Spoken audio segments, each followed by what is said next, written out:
Junior NTR గారు cinema war 2 cinema తీశారు. చూశాను, నేను సినిమా చూశాను, చాలా బాగుంది. వార్ 2 సినిమాలో నేను గమనించిన పాయింట్లు ఏంటి చెప్పమంటారా? హృతిక్ రోషన్ అంటే పాన్ ఇండియా స్టారు, అలాగే నాకు తెలిసి ఇంటర్నేషనల్ ఫిగర్. అతను హాలీవుడ్ స్టార్లా ఉంటాడు. దేశవ్యాప్తంగా అతనికి అభిమానులు ఉన్నారు. అతను సినిమా తీస్తున్నప్పుడు అతనితో పాటు ఇంకొక హీరో, సెకండ్ హీరోని పెట్టుకోవాలనుకున్నప్పుడు ఒకవేళ ఎవరినో ఒకరు పెట్టుకుంటాడు. సెకండ్ హీరో ఎప్పుడు కూడా మెయిన్ హీరో కన్నా కొంచెం తక్కువే ఇంపార్టెన్స్ ఉంటుంది. సెకండ్ హీరోకి మెయిన్ హీరో కన్నా ఎక్కువ ఇంపార్టెన్స్ ఏ హీరో కూడా ఇవ్వరు. కానీ వార్ 2లో నేను గమనించింది ఏంటంటే హృతిక్ రోషన్ తనకన్నా ఎన్టీఆర్ గారికి ఎక్కువ ఇంపార్టెన్స్ ఇచ్చాడు.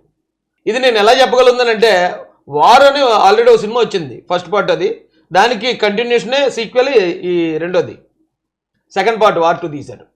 ఆ వార్లో హృతిక్ రోషన్ హీరో, అక్కడ సెకండ్ హీరో ఎవరంటే టైగర్ ష్రాఫ్, జాకీ ష్రాఫ్ గారు అబ్బాయి. వాళ్ళు కూడా బాలీవుడ్లో చాలా పెద్ద ఫ్యామిలీ, పెద్ద ఇమేజ్ ఉన్న ఫ్యామిలీ. ఆ టైగర్ ష్రాఫ్ అన్న అబ్బాయి మీరు చూడండి, కాలితే ఒకవేళ తెలుసు, అందరికీ తెలిసే ఉంటుంది. తెలియనివాడు ఎవరైనా ఉంటే కనుక చూడండి, నెట్లో చూడండి. అతను కూడా డ్యాన్స్ అమోఘంగా వేస్తాడు, ఫైట్లు చాలా బేభత్సంగా చేస్తాడు. అథ్లెటిక్ బాడీ, చాలా ఫిట్గా పర్ఫెక్ట్గా ఉంటాడు. అయితే ఆ వార్లో జాకీ ష్రాఫ్ గారు అబ్బాయిని కూడా సెకండ్ హీరోకి ఎంతవరకు ఇవ్వాలో అంతవరకు ఇచ్చాడు అవకాశం హృతిక్ రోషన్. హృతిక్ రోషన్ డామినేట్ చేసేస్తూ ఉంటాడు. టైగర్ ష్రాఫ్ ఏమో సార్ సార్ సార్ సార్ అని బతులాడుకుంటూ ఉంటాడు సినిమా అంతా. మరి అక్కడ బాలీవుడ్లో అంత ఇమేజ్ ఉన్న ఫ్యామిలీ నుంచి వచ్చిన అతనికి ఏమో సరైన ఇంపార్టెన్స్ ఇవ్వని అదే హృతిక్ రోషన్ ఇక్కడ తెలుగు నుంచి తీసుకున్న ఎన్టీఆర్ గారిని గురువుగా చూపించాడు ఇందులో. నేను షాక్ అయిపోయాను నిజంగా. ఎందుకంటే ఇక్కడ మనకు బాగానే ఉంటుంది, మనం అందరం తెలుగు వాళ్ళం కాబట్టి మా వాడికి హృతిక్ రోషనే శిష్యర్కం చేశాడు, లేదా మా వాడే గురువు అని మనం చెప్పుకోవడానికి బాగుంటుంది. బాలీవుడ్లో హృతిక్ రోషన్ వేసుకుంటారు తెలుసా? ఏంటయ్యా నువ్వు ఇంత ఇమేజ్ ఉన్నవాడివి, పైగా బాలీవుడ్లో ఎంతమంది హీరోలు ఉండగా నువ్వేమో జాకీ ష్రాఫ్ గారు అబ్బాయిని కూడా పెట్టుకుని ఏదో నీ కింద ఉన్నట్టు తొక్కేసావు అతన్ని. ఇప్పుడు దక్షిణాది నుంచి ఒక హీరోని తీసుకొచ్చి అతను నీ గురువు అన్నట్టు ఎలా తీసావు ఈ సినిమా అని చెప్పి ఖచ్చితంగా అతనికి విమర్శలు వస్తాయి అక్కడ. అయినా కూడా అతను ఎక్కడ ఆలోచించకుండా ఎన్టీఆర్ గారికి అంత ఇంపార్టెన్స్ ఇచ్చాడు ఆ సినిమాలో. మొన్న ఇక్కడ ఏదో ఫంక్షన్ చేశారు, ఆ ఫంక్షన్లో కూడా చెప్తారు. ఆ ఫంక్షన్లో హృతిక్ రోషన్ మాట్లాడినప్పుడు చెప్పాడు, జూనియర్ ఎన్టీఆర్ గారు కూడా చెప్పాడు, 2 కాలర్లు ఎగరేయచ్చు మనం.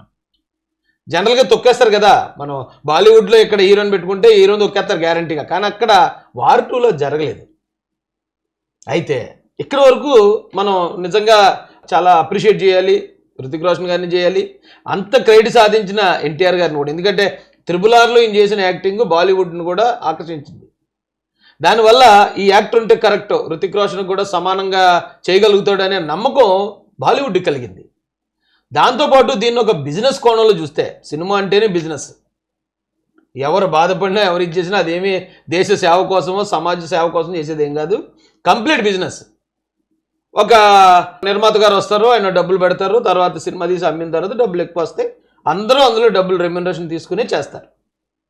బిజినెస్ కోణంలో దీన్ని ఆలోచించినప్పుడు హృతిక్ రోషన్ ఎన్టీఆర్ గారికి అంత అవకాశం ఇవ్వడానికి గల కారణం ఏంటంటే ఎన్టీఆర్ గారు వెనకున్న ఫ్యాన్ బేస్.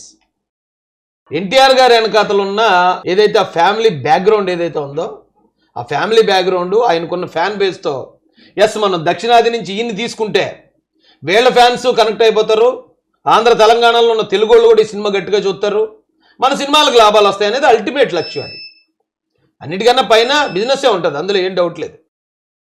అయితే ఆ నమ్మకాన్ని మరి జూనియర్ ఎన్టీఆర్ గారు తెచ్చుకోగలిగారు కదా RRRలో ఆయన చేసిన యాక్టింగ్ ద్వారా.